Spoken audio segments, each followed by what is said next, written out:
দাদা আপনার নাম? পার্থ সরকার। কি হয়েছিল হসপিটালে যে মারা গেছে, কি নাম? আমার ভাগনাবু কালকে 8:45 এখানে ভর্তি করেছে সকাল। কি নাম?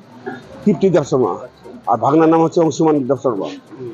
তারপর আমাকে ফোনগুলো আমি চলে আসলাম, আমার বাড়ি শান্তি কলোনি আছে, আর আদি বাড়ি আমার এসেছে পুরিয়াতে। তো আমি দৌড়ে আসলাম, এসে বললাম কোন ম্যাডামের রান্নার আছে বলে এসে রঞ্জনা ঝা। তারপরে তো আমি কথা বললাম, তো ওখানে গিয়ে ওরা তখন আরও ইসে করছে দিয়ে ওইখানে তখন কী করলো দেখার সময় বলছে এটা আপনি কি বাইরে কোথাও চিকিৎসা করেছেন? বলে হ্যাঁ করেছি। কার কাছে? কী নাম যেন? জাভেদ স্যারের কাছে করেছিলাম। তো জাভেদ স্যারে করছে, যখনই বলছে তখনই ওটা গোল চিহ্ন দিয়ে দাও, ওই ইসের মধ্যে গোল চিহ্ন দিয়ে দিচ্ছে। তারপরে তো দেখলো বলে হ্যাঁ নর্মালি আছে। ঠিক আছে, তাহলে নর্মাল আছে তো ঠিক আছে। আমি বাড়ি গেলাম, বাড়ি গিয়ে তারপর সন্ধ্যার দিকে আসলাম। সন্ধ্যার দিকে যখন আসি তখন দেখছি উনি আছেনি।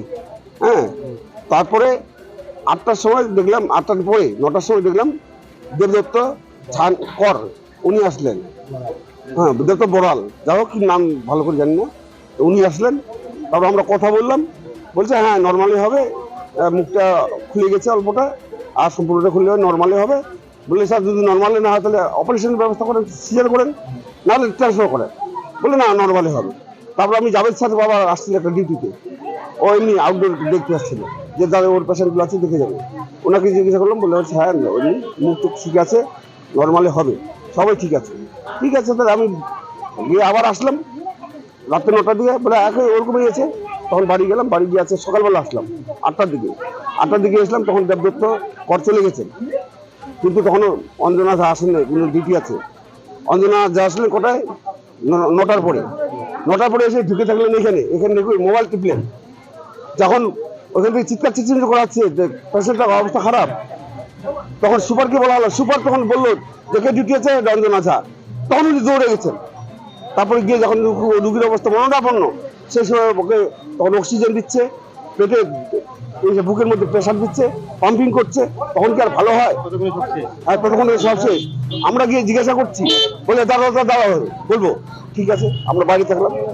তারপরে যখন ঘন্টাখানি হয়ে গেল, দেখলাম সবাই বেরিয়ে আসলো, তখন আবার গিয়ে আমি সুপার করলাম, স্যার আমার পেশেন্টের অবস্থা কি?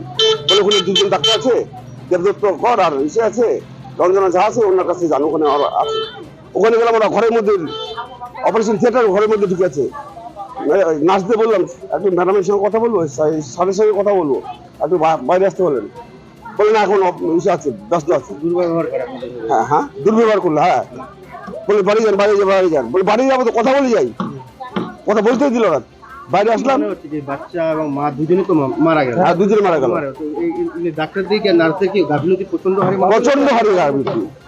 কালকে পর্যন্ত এখনো পর্যন্ত কোনো ওষুধ, একটা স্যালাইন, একটা ট্যাবলেট, একটা ইনজেকশন কোনো কিছুই পড়ে নেই। আপনারা দেখতে পারেন ওখানে সবটাই। আপনারা কি অভিযোগ দায়ের করবেন ডাক্তার? অবশ্যই অভিযোগ দায়ের করবো। এখানে আসছি। হ্যাঁ, কি চান আপনারা এখন? আমরা এটা বিহিত চাই এবং হসপিটালে যেন আগামী দিনে শুভ চিকিৎসা হয় তার ব্যবস্থা করতে চাই। আর এইসব ডাক্তারদের এখান থেকে ট্রান্সফার করা। কয়জনের নামে করবেন? আমরা এখানে যখন যেহেতু দুজনের নামে এসেছিলেন ডিউটিতে, দুজনের নামই করলাম। হ্যাঁ, ডক্টর রঞ্জন আছা আর এসে দেবদত্ত বড়াল। বিভাগের একদমই পাশেই তো নার্সরা সেখানে থাকে। হ্যাঁ হ্যাঁ হ্যাঁ, লক্ষ্য করেনি বিষয়টা? না ওরাও লক্ষ্য করে বললে তো শুনে না, বলছি কি আমরা কি ট্রেনে বার করবো?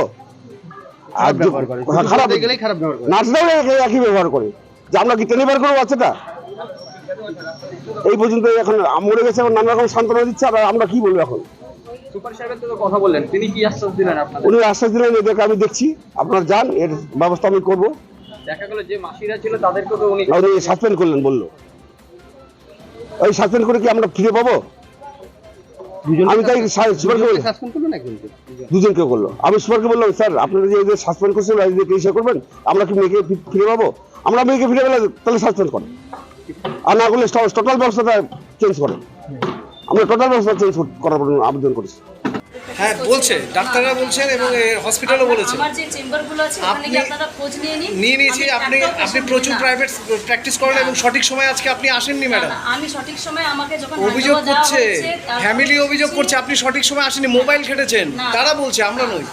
ওরা আমাকে দেখেছে আমি মোবাইল হ্যাঁ, মোবাইল ঘাঁটছেন আপনি এখানে বসে। আমার চেম্বারগুলোতে আপনি গিয়ে ম্যাডাম, আপনি তো সঠিক সময় আসেন না, কোনোদিনও আসেন না। না না, এগুলো সব ভুল অভিযোগ। আমি একটাও পেশেন্ট আজকে সকাল থেকে দেখিনি। আপনি আমার কালিয়াগঞ্জের মধ্যেই লোকালি চেম্বার আছে আমার 2-3টে। হ্যাঁ, আপনি please চেম্বারকে আমি গুরুত্ব request দেন, করবো, আপনি সার্ভিসকে গুরুত্ব দেন না। আমি ডেফিনেটলি দিই। দেন না। আপনারা তাহলে হয়তো ভুল অভিযোগ information করছে এটা। পেয়েছেন। না, অভিযোগ পরিবার করছে। অভিযোগ ওনাদের করছে। পরিবারে একজনের এরকম ঘটনা ঘটেছে, কষ্ট পাচ্ছেন ওনারা, আমরাও খুবই কষ্ট পাচ্ছি। কষ্ট কিন্তু পেলে তো ওনারা ম্যাডাম কষ্ট আপনি সঠিক কি সময় করছে? আসতেন, আপনাকে না, ফোন না, করেছে আমাকে নার্সরা, যখন- না। নার্সরা ফোন করেছে, আপনি ধরেননি। না না না, এটাও ভুল অভিযোগ। ওটা তাহলে আপনার সবাই সঙ্গে ভুল অভিযোগ, না, আপনি না, সঠিক অভিযোগ নার্সরা করছেন। এরকম বলছেন, আপনি খোঁজ নিন। নার্সরা বলেছে? নার্সরা যেই ফোন আমাদেরকে সঙ্গে বলেছে। সঙ্গে এসেছি।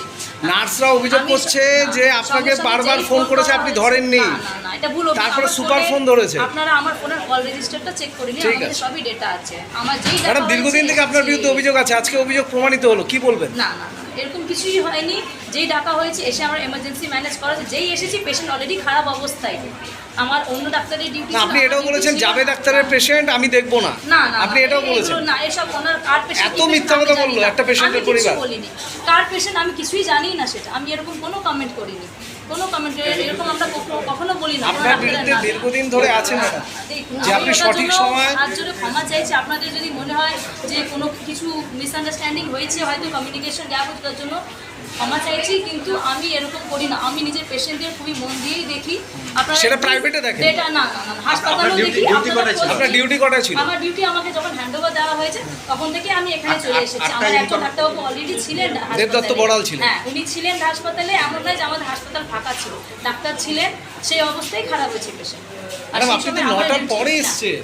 পেশেন্ট 9টার পরেই হঠাৎ খারাপ হয়েছে। ম্যাডাম, আপনি তো 9টার পরে এসেছেন, 8টায় ডিউটি আপনার। না না, 8টায় ডিউটি নয় দাদা। আপনারা একটু খোঁজটা নিন, ডেটা নিন, খোঁজ নিন, কিন্তু ঠিক করে নিন। আপনারা যে 8টা থেকে আমার ডিউটি নয় আমাদের, ঠিক আছে? বাকি যা হচ্ছে ওটার জন্য সত্যি আমিও দুঃখিত, কিন্তু এই ইনফরমেশন আপনার বিরুদ্ধে দীর্ঘদিন ধরে একটা অভিযোগ রয়েছে ম্যাডাম, না না না না, যে আপনি প্রাইভেট প্র্যাকটিসকে গুরুত্ব দিচ্ছেন, আপনি হসপিটালকে গুরুত্ব দিচ্ছেন না। আপনি আমার কালিয়াগঞ্জের পাবলিককে হ্যাঁ, পাবলিকই বলছে তো। কোন পাবলিক বলছে? আমি শুনতে রাজি হ্যাঁ। আছি, আমি ফেস করতে রাজি আছি। ঠিক, কিন্তু আমার তাহলে আসুন এরকম গার্জিয়ানদের সঙ্গে ফেস হন, যাদের হ্যাঁ, বাচ্চা হ্যাঁ। মারা গেছে। না, গার্জিয়ানরা এখন দুঃখিত আছে। ওরা এখন বলবেন, আপনারা 2 দিন পরে খোঁজ নিন। যদি আমার ব্যাপারে এরকম বলে, আমি প্রচুর আপনারা যা অভিযোগ আছে। বলবেন আমি ফেস করতে রাজি আছি। কিন্তু আমি এরকম করি না। প্রচুর আমি অভিযোগ পেশেন্টদের আছে। মন দিয়ে দেখি। ধন্যবাদ।